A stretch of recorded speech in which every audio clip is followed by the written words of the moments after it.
Hi everyone, so welcome and welcome back to my channel Susmita's daily blog. তো তোমরা আগের ভিডিওতে আমার নববর্ষের লুকটা তোমরা অনেক পছন্দ করেছিলে, থ্যাংক ইউ সো মাচ। আরও একটা তোমাদের সাথে নববর্ষের লুকই শেয়ার করব, আর ওটা আগের দিনের লুকটা ছিল। মানে আগের দিন আমি শুধুমাত্র তোমাদের জন্য একটা লুক ক্রিয়েট করে আমি ভিডিওটা পোস্ট করেছিলাম। এবার তোমাদেরকে দেখাই আমার আসল নববর্ষের দিনের লুকটা। সন্ধ্যাবেলা আমি রেডি হচ্ছিলাম কারণ আমি এখন যাব হালখাতা করতে। আর এটার একটা ছোট্ট মিনি ব্লগ আমি তোমাদের সাথে শেয়ার করব, লং ব্লগ এবছর আর করা হয়নি। তো যাই হোক, এই যে শাড়িটা আমি এখন পরেছি দেখতে পাচ্ছ, এই শাড়িটা আমাকে বাবা দিয়েছে এবারে। তো আমি জাস্ট আমার হেয়ারটাকে এরকম ভাবে বেঁধেছি কারণ সন্ধ্যাবেলা ভীষণ গরম, তাই ওপেন হেয়ার করে তো আমি যেতে পারবো না, তাই একটা সিম্পল আমি খোপা করে নিলাম। চলো এবার একটু হালকা করে মেকআপ করা যাক। তার জন্য সবার ফার্স্টে আমি টোনার অ্যাপ্লাই করছি। আর বিশ্বাস করো, এত গরমে বেশি মেকআপ করতে আমি একদম পছন্দ করি না। সত্যি কথা বলতে কি, মেকআপটাই আমি খুব একটা পছন্দ করি না, একদম ন্যাচারাল মেকআপ রাখি জানো। আর অনেক সময় আমার যে মেকআপের স্টেপটা সেটা ভুল ত্রুটি হয়, সেটা অনেকে তোমরা কমেন্টসে মানে বলো, সেটা আমি দেখেছি। বাট দেখো, আমি প্রফেশনালি মেকআপ আর্টিস্ট নই, সো হবে ভুল ত্রুটি, অবভিয়াসলি হবে সব কিছুতে। তো আমার এরকম ভুল করতে করতেই আমার মনে হয় সবাই শেখে। তো আমি সবার ফার্স্টে টোনার অ্যাপ্লাই করে একটা ময়শ্চারাইজার অ্যাপ্লাই করেছি, দেন আমি মুখে না আর কিচ্ছু অ্যাপ্লাই করবো না। কারণ ওই যে আগে বললাম যে ভীষণ গরম, এই গরমে ইচ্ছা করছে না। তাও যেহেতু বাবা এই শাড়িটা দিয়েছে অনেক ভালোবেসে, তাই ভাবলাম এই শাড়িটাই পরি। এই শাড়ির ব্লাউজটা এখনো করা হয়নি, তো এই এখন যে ব্লাউজটা দিয়ে আমি পেয়ার আপ করেছি এটা অন্য একটা শাড়ির ব্লাউজ। তো এই শাড়িটা তোমাদের কেমন লাগছে অবশ্যই আমাকে জানিও।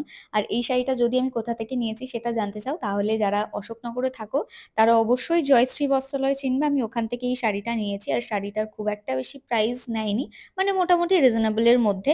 তো এই শাড়ির কালারটা আমার বেশ ভালো লেগেছিল, রেডের সাথে একদম হালকা গ্রিন কালার। বাট এখানে না গ্রিনটা ঠিক বোঝা যাচ্ছে না, বাট এটা গ্রিন বলবো না। তোমরা যদি গেস করতে পারো এই কালারটাকে কি বলে, অবশ্যই আমাকে কমেন্ট সেকশনে জানিও। তো আমার কাছে না কোনো নেক পিস ছিল না এই কালারের, তাই আমি একটা গ্রিন কালারের নেক পিস দিয়েই আমি এটা পেয়ার আপ করেছিলাম। জানি না আমার লুকটা কেমন হবে, বাট আলটিমেটলি যে যা আমাকে জাজ করবে তারা আমার পিছনেই বলবে, সামনে তো আর বলবে না। তাই আমি সবসময় এটা ভেবেই নিজের মতো করে রাস্তাঘাটে চলি, বা নিজের মত অনুযায়ী যেটা আমার মনে হয় আমি সেটাই করি।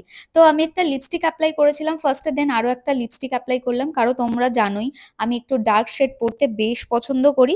দেন আমার লুকটা বলতে পারো কিছুটা কমপ্লিট। তো আমি কাজলও অলরেডি অ্যাপ্লাই করে নিয়েছি, এবার শুধুমাত্র বাকি সিঁদুর পরাটা। আর অনেকদিন পর আমি ভাবছি যে একটু মোটা করে সিঁদুর পরবো। ইউজুয়ালি আমি মোটা করেই সিঁদুর পরি যখন কোনো বিয়ে বাড়ি টিয়ে বাড়ি থাকে। তো আজকে যেহেতু একদম একটা বাঙালি লুক দিয়েছি, আর এরকম একটা বাঙালির এত স্পেশাল একটা ইভেন্টে একদম ফুল বাঙালি লুকটাই আমি নেব, তার জন্য একটু মোটা করে সিঁদুরটা পরছিলাম। সো এই যে হচ্ছে আমার লুকটা, তোমাদের কেমন লাগছে অবশ্যই জানিও। ও হ্যাঁ, আমার লুকের মধ্যে এখনো একটা জিনিস মিস করে গেছি আমি, যেটা ছাড়া আমার লুকটা একদম কমপ্লিট হবে না, সেটা হচ্ছে এই টিপ। আজকে আর ওই ছোট্ট টিপ পরবো না, আজকে ভাবছি একটু বড় টিপ পরবো। আর এমনিতেও জানো তো আমি বেশ বড় টিপ পরতে বেশ পছন্দ করি। আর বড় টিপ ছাড়া কিন্তু ফেসটা একদমই ফোটে না খুব একটা। তাই ও হ্যাঁ, এখন আমি মিস করে যাচ্ছি ওয়াচটা। আর এই ওয়াচটা আমার গিফটে পাওয়া, খুব তাড়াতাড়ি তোমাদেরকে ডিটেলস আমি শেয়ার করে দেবো যদি তোমরা দেখতে চাও। ভীষণ প্রিটি একটা ওয়াচ। তোমরা যারা কম বেশি আমার ভিডিওস দেখো তারা জানো আমি ওয়াচ পরতে বেশ পছন্দ করি। বাট হ্যাঁ, আগেকার দিনের ওয়াচগুলি আমার বেশ পছন্দের, বাট এটা কিন্তু বেশ একটু স্টাইলিশ আছে। তো অনেকদিন পরে আমি এরকম টাইপের ওয়াচ একটু ট্রাই করছি। তোমরা জানিও আমার ওয়াচটা কেমন লাগলো, ডিটেলসে জানতে চাইলে আমি তোমাদেরকে দিয়ে দেবো, কমেন্ট সেকশনে জানিও। ভিডিওটা এই পর্যন্তই। ভিডিওটা ভালো লাগলে লাইক করে দিও। চলো দেখা হবে নেক্সট ভিডিওতে। Till then tata.